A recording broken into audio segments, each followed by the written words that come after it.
Hey guys, I am so excited to talk to our Time to Lead group specifically about meetings. I know this is an impromptu live, but I continue to think about ways that we can more effectively run our meetings. And first of all, I wanted to say that we have to think about what does effective mean, right? Sometimes we think we might be being productive. We might think that we're being effective. So I Googled that for you. So effective means successful in producing a desired or intended result, fulfilling a specified function, and sometimes can feel like it's formally acknowledged that this needs to be effective. This needs to be finished, it needs to be complete, and we've got a job to do, right? So first of all, I like to use Google definitions for things. I use quotes and I use definitions because I think that when we think about a topic, we have to completely narrow it down and go, okay, so what is my goal in this? What do I need to understand? So what's interesting is when we think about meetings, we think about just getting 20 people in a room to feel like they're just friends having conversation over coffee. This isn't easy, but it is doable.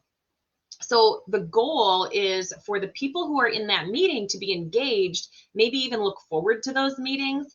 And again, this isn't easy, but it's doable. So I wanted to try to figure out some tips for making meetings not feel like a time suck or this could be an email, and try to feel more effective or productive in our meetings. So I came up with a list for you guys. So first of all, we talked about what does it mean to be effective? And I'm going to give you 6 ways today that you can make those meetings more effective. Okay. If you're on live, let me know your hashtag live. And then that way I know who's in here. Obviously, ask any questions that you guys have as well. All right. So first of all, what is effective? We've talked about that already. That means that we're successful in producing our desired result. We're getting done what we wanted to get done. And we're doing it in a efficient, productive way. All right. So my first tip for you guys that I came up with was we need to make sure that we're choosing the fact that meetings matter. So let's just take a moment to say a good meeting for the right reason is important. And I think that we can all think back on meetings that we've had that we felt like were ineffective. And we could even think, if we were the one leading the meeting, if it was somebody else, how we could have done it differently. So we also have to remember that these meetings have a cost, right? So we recently had a meeting for our restaurant that I said to myself, like, okay, if I have 10 people at $10 an hour, this meeting is going to potentially cost me $100. Am I going to get enough out of this meeting that I'm going to get $100 worth of value and productivity and progress from my service team? So you just, that's never going to be a for sure, but that does give you a way to guide your meeting to say, okay, well, what does that mean? What do I need to get out of that then? So first of all, number 1 tip is to choose that meetings matter and that meetings are this way to bring people together to feel like we're having conversation over coffee, and we want to encourage people to be engaged. Okay.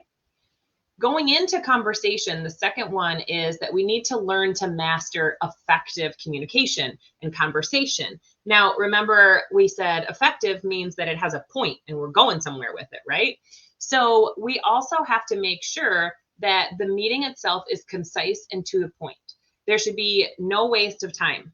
Even if we play the music in the beginning or we go around and share the good, we do know that that's still not a waste of time. It's how we chose to work with this meeting. So focus on the people that you're talking to, and then be aware of your tone, the communication, and how other people might be engaging in this meeting. So I found in an article, the 4 C's of effective conversation are clarity, candor, commitment, and completion. So how I analyzed that was clarity was like, what does this conversation in the meeting even need to be about? Like, what's our end goal? Candor is, how are people going to be able to be open and banter back and forth? How can we make sure that we have open communication? Commitment is, I'm committed to be in this meeting. This is where my focus is right now. This is where I know that I should be. This is a productive use of my time. And then completion is, does the conversation stop with somebody having an action step to take them to their next strategy? Okay. The third tip that I'm going to give you guys for making sure that we're running effective meetings is to decide. Decide what matters and decide who's going to care about this. So this is about your pre-work or the pre-work that you give to the people who are coming to the meeting. This is about preparation, which, by the way, is essential to a successful meeting. You can't just go into a meeting and say, we need to have a meeting today. What does everybody want to talk about? Now, is there a time that you do want to say, hey, what do you have on your mind? What is it that you feel like is going to be important? But this is not a time to do that. Pre-work and preparation is when you're going to do that, not in your meeting. So most effective use of time is to be prepared. We need to make sure that we create an agenda, we share it out ahead of time, we stay on task. And the cool thing about being prepared for these meetings is you are going to, which is another piece later, you're going to posture up. You're going to show that you're the professional, you're in charge, you do have that credibility and the respect of the people that are part of the team. Okay. Number 4 tip. You notice I'm trying to keep this short for you guys because I want you to be able to digest and take something and go with it. So number 4 thing is you want to limit your meetings to the correct people. Who needs to be there?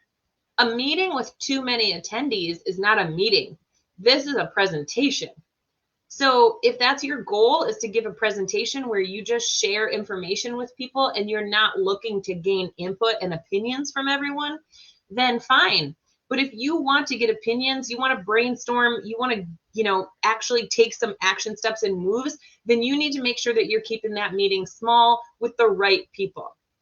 So I would recommend, depending on the size of your organization and depending upon your agenda, you want to look and really say, is this a person who is going to be effective part of this meeting, or is there something that they're going to contribute to this meeting that I feel like I need to have them here? Okay. The next one, your number 5 tip, is all about, I mentioned it once already, we have to make sure that we posture up. We have to make sure that we are in charge of this meeting. We have some problems sometimes at meetings where the biggest problems can be from people who interrupt, or maybe they talk more often than anybody else. Remember, I've talked so much in this program about if you're a person who typically steps up, how do you step back and encourage someone else to talk? And if you're a person who typically steps back, how do you step up and help others to speak up, right? So we want to make sure that we don't let just one person run the entire meeting or make it so that other people don't feel like they're open to respond. We also want to make sure that if there are people specifically having side conversations, now I'm not saying that you need to say, hey, you guys are having a side conversation, what's going on? But you can ask that couple of people questions. You can say something like, I may say, it seems like you guys have a question and somebody else in the room might have that question. Is there something that you guys want to share? Do you have a comment about what we're talking about that you could share with everybody else? Because you want to keep everybody's focus to be effective on the topic at hand. So you want to keep yourself postured up to say, hey, I'm in charge of this meeting. I'm in charge of how effective it is. I'm in charge of what our takeaways are going to be. And I need everybody to be engaged in that and being respectful of the other people who are trying to pay attention. The last thing that I want to share is be a pro. Now, this goes a little bit with posture up, but I also want to say, be a pro in a way that maybe you've never led a meeting before and you want to know how, or maybe you've led a million meetings, but you want to do them better. Be a pro in the sense that leaders never stop learning.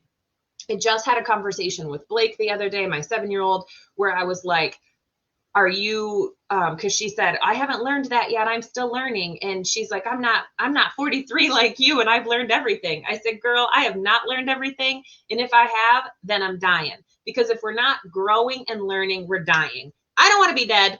Leaders continue to learn. So I want to say, be a pro, be a leader who continues to learn. So maybe you do a short training session on how to prepare and structure a meeting. Maybe you ask for feedback about your meetings. That's a great place to start. Or maybe you have someone else run the meeting so that you can either provide them with feedback. You can see maybe how they do it. This, again, is giving a chance for the people that are on our teams to learn and develop some skills that could help us later, right? Do you think you always have to be the one who's running these meetings? All right, so I know I covered a lot of that pretty quickly, but I wanted to make sure that I value your time. It's Friday, we have so much going on this weekend. We start week 6 next week, which is crazy to me, but don't worry, I have bonuses in store for you guys. And remember that your challenge specifically was to take something that you've gotten as a takeaway or something that you've learned and share in the group, whether live or in a post, how you have used that and what you have gotten out of being a part of this group. On the next meeting, I'm going to pull one person and they are going to get a 30-minute one-on-one specifically with me to talk about a leadership piece that they specifically want to talk about. So typically that could be a connection call on my website. So people go through Calendly and they just do a connection call. A couple of you that are in here have actually done that before, but this is solely for your group as a bonus. So make sure that you get into that challenge, okay? So if you guys have any other questions on running your meetings, or you had a favorite tip from today, share that out for me. Or again, you can go live in the group and share the things that you're using as takeaways or what you're getting from being a part of the program. All right, run that meeting like a boss, and I hope that you guys have a great day.